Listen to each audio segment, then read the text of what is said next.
எவ்வளவு தவறு செய்கிறோம். சின்ன சின்ன தவறுகள். இன்னைக்கு சொன்னார்ல பேப்பர் படிச்சுட்டு வந்தேன்னு ஐயா, இன்னைக்கு காலையில பத்திரிகையில ஒரு செய்தி வந்திருக்குங்க. காலையில வந்த செய்தி, 2 IPS ஆபீசருக்கு நோட்டீஸ் ஏன் நோட்டீஸ் அனுப்பக்கூடாது, நடவடிக்கை எடுக்கக்கூடாதுன்னு தேர்தல் ஆணையம் கேள்வி கேட்டிருக்கு. படிச்சீங்களா? 2 IPS ஆபீசருக்கு. நாம் நம்முடைய உரிமையை அறிய வேண்டும், நம்முடைய கடமையை அறிய வேண்டும். நம் ஆரோக்கியத்தை, நமக்கான அரசியல் சூழ்நிலையை, நமக்கான பொருளாதார சூழ்நிலையை நாம் அறிந்து வைத்திருப்பது நமக்கு வல்லமையை தரும். எதற்காக அந்த 2 பேருக்கும் ஆணையம் வந்து நோட்டீஸ் அமைச்சிருக்குன்னா, 2016 வருஷம் மணிகண்டன் ஒருத்தர் தகவல் அறியும் சட்டத்திற்கு கீழே ஒரு அப்ளிகேஷன் போட்டிருக்காரு. அவர் போட்டது ஜூன் மாதம் 25ஆம் தேதி. அப்புறம் மேல்முறையீடு பண்ணியிருக்காரு ஆகஸ்ட் மாதம் 22ஆம் தேதி. வரல. இப்ப 2022 மறுபடியும் போட்டிருக்காரு. நான் ஒரு FIR பத்தி கேள்வி கேட்கிறேன், யாருமே எனக்கு தரமாட்டேங்கிறாங்கன்னு. எண்ணூர் பகுதியில் அது தகவல் உரிமை ஆணையத்திற்கு வந்து உடனடியாக 2016 யார் IPS ஆபீசர்ஸா இருந்தாங்களோ அவங்க 2 பேரையும் கூப்பிட்டு, உங்கள் 2 பேருக்கும் நாங்க ஏன் நோட்டீஸ் அனுப்பக்கூடாதுன்னு சொல்லிட்டு தகவல் ஆணையம் போட்டிருக்குங்க. குடிமகளாக இருக்கக்கூடிய, குடிமக்களாக இருக்கக்கூடிய நமக்கு எது எல்லாம் உரிமைக்கானது என்பதை நாம் தெரிந்து வைத்திருக்க வேண்டும். என்ன புத்தகம் புதுசா வந்திருக்கு, ஃபீல்டில் யார் பேசிக்கிட்டு இருக்கா, ஃபீல்டில் யார் நிக்கிறா, எதுவுமே அப்படியா என்று கேட்காமல் உள்ளே நுழைந்து வித்தியாசமாக யோசிப்பதற்கல்ல. ஐயா சொன்னார், எல்லாத்தையும் நம்பிராதீங்க. தகவல்களை எழுந்து போய், இன்னைக்கு எத்தனாவது நாள் இது? 5வது நாள். நான் சொல்லுறேன், பார்க்குற புக்கெல்லாம் வாங்கிறாதீங்க. ஒரு ரவுண்டு போங்க, எல்லாருக்கிட்டையும் ப்ராஸ்பெக்டஸ் வாங்குங்க, உங்க துட்டு எவ்வளோ இருக்குன்னு பாருங்க. பெரியவங்க எல்லாருக்கிட்டையும் கேளுங்க. என்கிட்ட ஒரு 5000 ரூபாய் இருக்கு, 5000 ரூபாய்க்கு புக் வாங்கலாம்னு நினைக்கிறேன், 3000 ரூபாய்க்கு புக் வாங்கலாம்னு நினைக்கிறேன், 500 ரூபாய்க்கு புக் வாங்கலாம்னு, என்ன புக் வாங்கலாம்னு கேளுங்க, தேடுங்க. 10வது நாளுக்குள்ள வாங்குங்க. அதனால தான் 10 நாள் போட்டிருக்குது. டக்கு டக்குன்னு போய் வாங்கிறது இல்லை, விசாரித்து வாங்குவது, விசாரிப்பது, நமக்கான விஷயங்கள் எது என்பதனை தெரிந்து கொள்வது. என் மன வருத்தத்தோட நான் ஒரு விஷயத்தை சொல்றேங்க. நமக்கு முந்திக் கொள்ள வேண்டும்ன்ற ஆசை இருக்கு, ஆனா எப்பன்னு தெரியல. அவசரம், வேகம் வேகம் வேகம், அது விவேகம் இல்லாத வேகம் விபத்தினில் முடிகிறதுன்னு ஒரு பாட்டு, பழைய பாட்டு கேள்விப்பட்டிருப்போம், நாம தூர்தர்ஷன்ல வரும். விவேகத்துடனான வேகம் இருக்குதா நம்ம கிட்ட? அன்றாட விஷயங்களில் நாம் எவ்வளவு தெளிவுடன் இருக்கிறோம்? அன்றாட வேலைகளை நாம் எப்படி புரிந்து கொள்கிறோம்? ஒரு வார்த்தை எப்படி புரிஞ்சுக்கிறோம்? எனக்கு தெரிஞ்சு பல பேர் என்ன மாதிரி சத்தமா, ஆர்ப்பாட்டமா, ஆடம்பரமா பேசணும், இல்லைன்னா ஒரு மாதிரி சிரிக்க சிரிக்க பேசணும். நான் ஒரு சூட்சுமத்த ரகசியத்தை சொல்லிட்டு போறேன். என்ன மாதிரியும் இவரை மாதிரியும் பேசாம சைலண்டா பேசுறவங்க என்னை விட, இவங்களை விட ஆழமான அற்புதமான சிந்தனைகளை தருகின்றவர்களாக இருப்பார்கள். கேட்டு பழகுங்கள். நான் இப்ப அமெரிக்காவுக்கு போயிட்டு வந்த பொழுது 3 புத்தகங்கள் வாங்கி கொண்டு வந்தேன். 3 புத்தகத்துடைய பெயரும் லிசனிங். கேட்கிற தன்மை வந்துருச்சுன்னு வச்சுக்கோங்க, வாழ்க்கையினுடைய தரம் மாறும். தோழமைகளை, நம்ம கிட்ட இருக்கக்கூடிய மிகப்பெரிய இழி குணம் என்ன தெரியுமா? நாம் பேசுவதை எல்லோரும் கேட்க வேண்டும் என்று துடிக்கின்ற நாம், அடுத்தவர்கள் பேசுவதை கேட்பதற்கான மனநிலை, மனபலத்தை பெறுவதே இல்லை. முக்கியமா வீட்டில். நான் நிறைய ஆண்கள் கிட்ட கேட்டிருக்கேன், ஏங்க உங்க வைஃப் உங்களுக்கு ஃப்ரெண்ட் இல்லையா? எங்க மேடம், பேசினாலே சண்டை வருது, வாயை திறந்தாலே சண்டை தான் மேடம். நான் ஒரு விஷயம், ரொம்ப நுட்பமா ஒரு விஷயம் சொல்றேன். பொருளாதார, உறவுகள், இந்த 2 டாபிக்லையும் இல்லாம பொது விஷயங்களை பேசி பழகுகின்ற தம்பதியினரின் முதுமை வயது மிக ரம்யமாக இருக்கும். ரொம்ப ரம்யமா இருக்கும். பொருளாதார சண்டையோ உறவு சண்டையோ இல்லாமல் பேசுவது. பல நேரங்களில் நான் சொல்றேனே, பேசுறோம்ல, நான் பல தடவை சொல்லியிருக்கேன், பேசுறோம்ல, பெண்களுக்கு என்ன வேணும் தெரியுமா? ஒன்றும் இல்லைங்க, ரொம்ப சிம்பிள்ங்க. நீங்க அவங்க கிட்ட பேசணும்னு அவங்க எதிர்பார்க்குறாங்க வீட்டில். 2, அவங்க பேசுறத நீங்க கேட்கணும்னு எதிர்பார்க்குறாங்க. அவ்வளோ. 2 செய்யறதே இல்லையே. சாப்பிட்டாச்சா? 11 மணிக்கு. குழந்தைங்களாம் சாப்பிட்டாச்சா? செலவுக்கு எதாவது காசு வேணுமா? முழிச்சிட்டு இருக்கிற, இன்னும் தூங்கு. இது சொல்றதுக்கு எதுக்கு நீ? இப்போ ஒன்றும் இல்லை. இப்போ நீங்கள் வந்துட்டு போனீங்கல்ல, 9:30 மணிக்கு வீட்டில் ஆரம்பிக்கும் தோசைக்கல் வைக்கிறதுலேருந்து 11, 12 வரைக்கும் வீட்டில் இருக்கிற எல்லாருக்கும் 2 பேரும் பேசுனதையும் சொல்லி முடிச்சுட்டு தான் பொம்பளைங்க தூங்குவாங்க. ஆண்கள் எல்லாம் நல்லா தான் இருந்துச்சு, என்ன சாப்பாடு? அவங்க என்ன பேசுனா? அவங்களாம் பேசுறது தான் கேட்டுட்டு தானே இருக்கிற, தான் பேசுனாங்க. காலை வேலைக்கு போனோம்ப்பா. ஏன்பா கூப்பிட்ட, வந்தியா? வரல. ஓ, இது ஆண்கள் மொழி.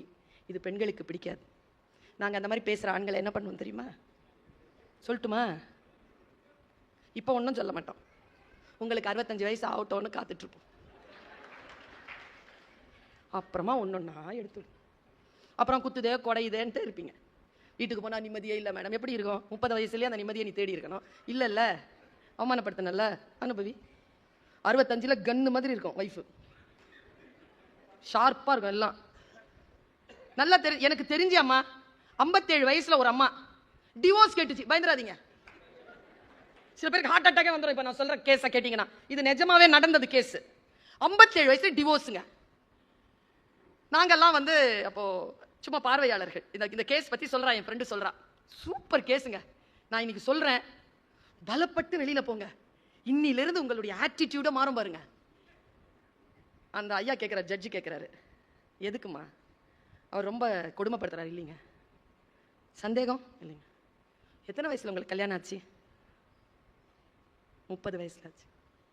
ஓ, 30 வயசுல கல்யாணம். பிள்ளை 31 வயசுலங்க. என்ன குழந்தை? பெண் குழந்தைங்க. ஒரு குழந்தை தானே? ஆமாம். அவளுக்கு கல்யாணம் ஆயிடுச்சுங்க. எப்போ ஆச்சு? அவளுக்கு 25 வயசுல பண்ணிட்டோங்க. இப்போ ஒரு வயசுல கையில் குழந்தை இருக்குங்க. ஆள் குடிப்பாரா? இல்லைங்க. இன்னும் சர்வீஸில் இருக்கிறாரா? இருக்கிறாருங்க, சர்வீஸ் இருக்குங்க. இன்னும் 2 வருஷம் சர்வீஸ் இருக்கு. எங்க கவர்மெண்ட் ஜாப்ல இருக்காரு, அடிக்க மாட்டாருங்கிறீங்க, சந்தேகப்படலை. அவருக்கு எதாவது அஃபேர் இருக்கா? இல்லைங்க. எந்த அஃபேர்? கெட்ட வார்த்தை சொல்வாரா? இல்லைங்க. என்னதான் உன் பிரச்சனை?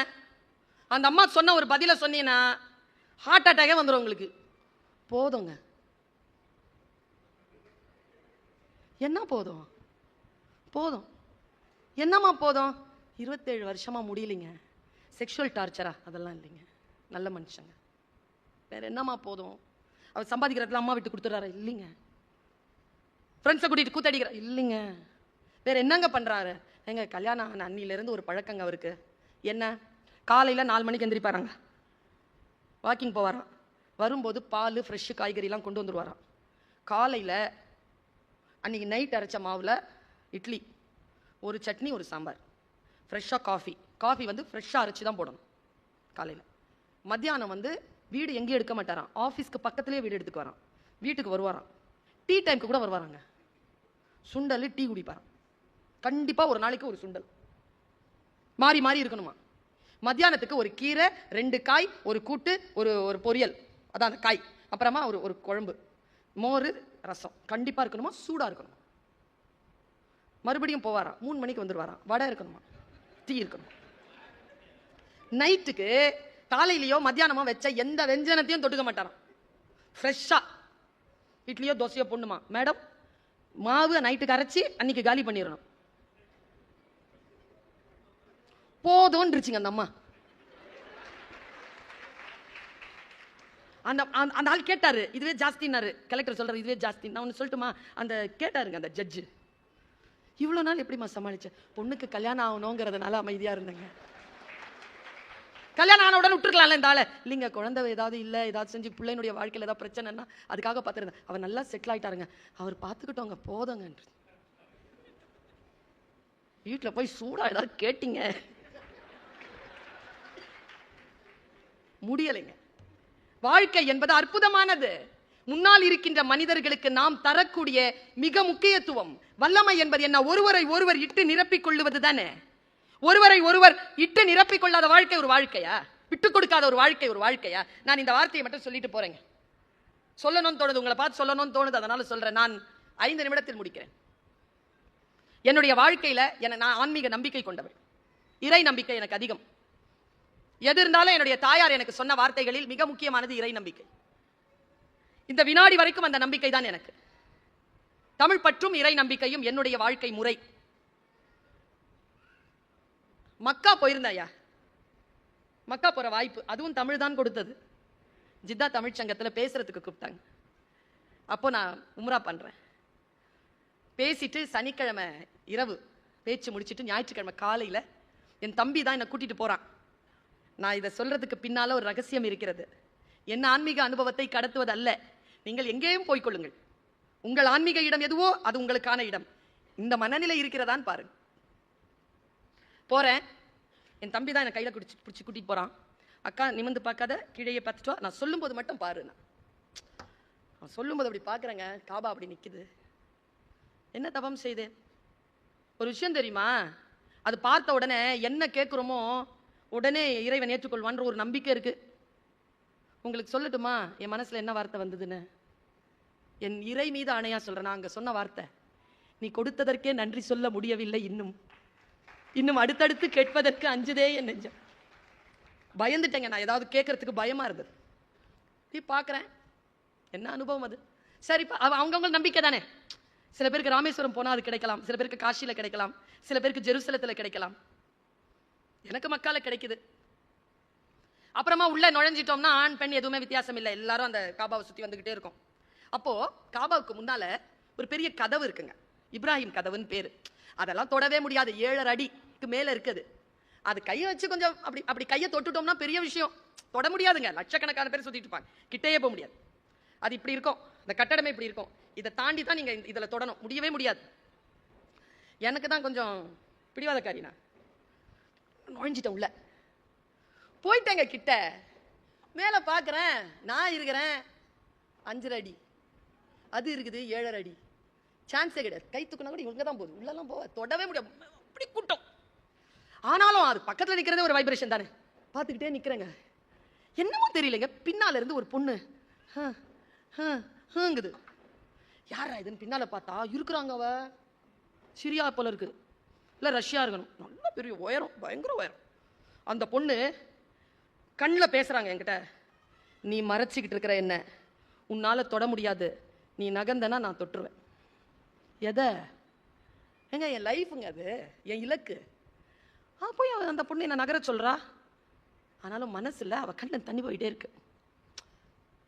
நம்மளால முடியல, நாம எதுக்கு இன்னொருத்தங்களுக்கு தடையா இருக்கணும்ட்டு என்னுடைய பலத்தை கொண்டு அப்படி திருப்பி அந்த பெண்ணை மட்டும் அப்படி உள்ள அனுப்பிட்டேன்.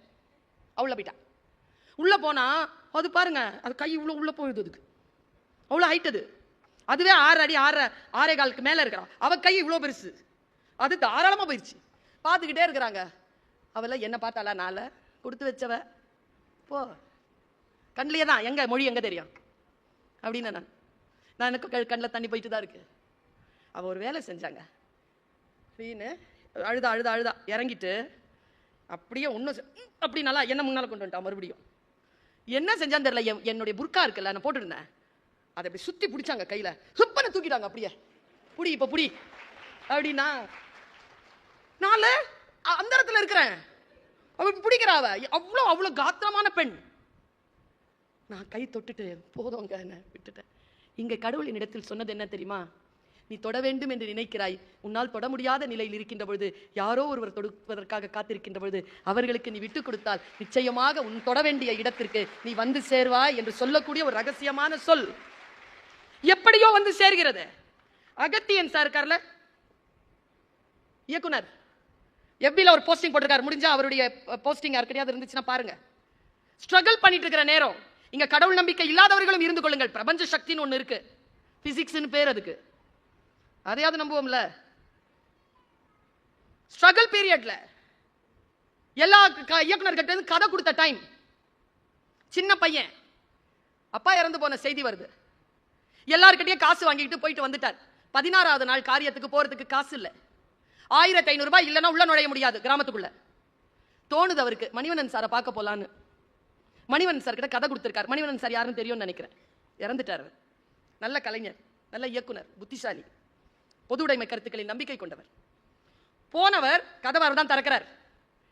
போறேன் உள்ள, நான் உள்ள போறேன், வாப்பானார். ஐயா அப்பா இறந்துட்டாரியா, ரொம்ப வருத்தமா இருக்குமா, ஆழ்ந்த இரங்கல், ஒரு 1500 ரூபாய் காசு வேணும், சும்மா தர வேண்டாம், உங்க கையில நான் ஒரு கதை கொடுத்துருக்கிறேன், அதை நீங்களே வச்சுக்கோங்க, எனக்கு வேண்டாம். அதுக்கு பதிலா சிரிச்சுக்கிட்டே மணிவண்ணன் சொன்னாரா, டே நீயும் கலைஞன் நானும் கலைஞன், நடா 1500 ரூபாய் ஸ்கிரிப்டாடா இது, நீ அப்பா காரியத்தை முடிச்சுட்டு வா, அப்புறமா நம்ம பேசுவோம். 1500 ரூபாய் கொடுத்துட்டாரு. அவர் போய் தன்னுடைய அப்பா காரியத்தை பண்ணிட்டு வந்துட்டாரு. வாழ்க்கை அப்படியே ஓடுது. மணிவண்ணன் சாரை வச்சு 6-7 படம் பண்ணிட்டார், சக்சஸ் ஆயிட்டார். 10-12 வருஷம் கழிச்சு மணிவண்ணன் சாரை சந்திக்கிறார். பேசிக்கிட்டே இருக்கும்போது சொன்னார், அந்த ரொம்ப உருக்கமான அந்த நோட்ஸுங்க, அவர் எஃபில எழுதியிருக்காரு, ஃபேஸ்புக்கில் முகநூலில் எழுதியிருக்காரு. சிரிச்சுக்கிட்டே சொன்ன, ஐயா எவ்வளோ நாள் நானும் நீங்களும் பழகிட்டோம், இருந்தாலும் அந்த 1500 ரூபாவை நான் திருப்பி கொடுக்கலையே. சிரிச்சுக்கிட்டே மணிவண்ணன் சார் சொன்னாரா, டேய் நீ எனக்கு எவ்வளவு படம் கொடுத்துருக்க தெரியுமா? உனக்கு ஒரு 6-7 படம் பண்ணியிருப்பீங்களா? எவ்வளவு சம்பளம் கொடுத்துருக்க தெரியுமா? எவ்வளோ? 75 லட்சம் ரூபா. அப்படியா? ப்ரொடக்ஷன் சருக்கு தான் தெரியும், எனக்கு தெரியல. அவ்வளோ கொடுத்துருக்க. நீ உனக்கு ஒரு விஷயம் சொல்றேன், மனசுல எழுதி வச்சுக்கோ. 1500 ரூபா எனக்கு வேணாம். அது நான் ஏன் 1500 ரூபா சொல்றேன் தெரியுமா? இந்த பிரபஞ்சம் நீ 1500 ரூபாய் தேடி அலைஞ்சல்ல, அப்போ கையில வந்து 75 லட்சம் ரூபாய் வச்சுக்கிட்டு பார்த்துக்கிட்டே இருந்துச்சு. இந்த பையனுக்கு யார் 1500 ரூபாய் கொடுக்குறாங்களோ அவங்ககிட்ட அது கொடுத்துடலான்னு நான் கொடுத்தேன்ப்பா, எனக்கு கிடைச்சிருச்சுப்பா. நாம் எதை நினைக்கிறோமோ அதை விட பன்மடங்கு சக்தி நிலை நம்மை நோக்கி கொண்டிருக்கிறது. வல்லமை என்பது எது தெரியுமா? வேறு ஒன்றும் இல்லை பெருமக்களே. சாதாரணமான பிற்படுத்த குடும்பத்தில் பிறந்த நான், சத்துணவு சாப்பிட்டு வளர்ந்த குழந்தை நான், படிப்பதற்கோ அல்லது வாழ்க்கையில் சில அனுபவங்களை பெறுவதற்கோ எந்த ஊதியமும் தாய் தகப்பனால் பெற முடியாதபடிக்கான சூழ்நிலையில் இருந்த நான் எண்ண பலத்தினால், கற்ற கல்வியினால் வந்திருக்கிறேன். எண்ண பலம்தான். எண்ண பலம் யாருக்கு இருக்கிறதோ வாழ்க்கை அவர்களுக்கு வாய்ப்பை விரித்து தரும். வீரியமுள்ள விதையாக இருங்கள். உங்கள் மீது மழை துளி படட்டும். மழை துளி படவில்லையா, மழை துளி படும் இடத்திற்கு நகர்ந்து போகக்கூடிய வல்லமை நமக்கு வர வேண்டும் என்று சொல்லிக்கொண்டு வாய்ப்பளித்தமைக்கு நன்றி பாராட்டி நிறைவு செய்கிறேன். நன்றி, வணக்கம்.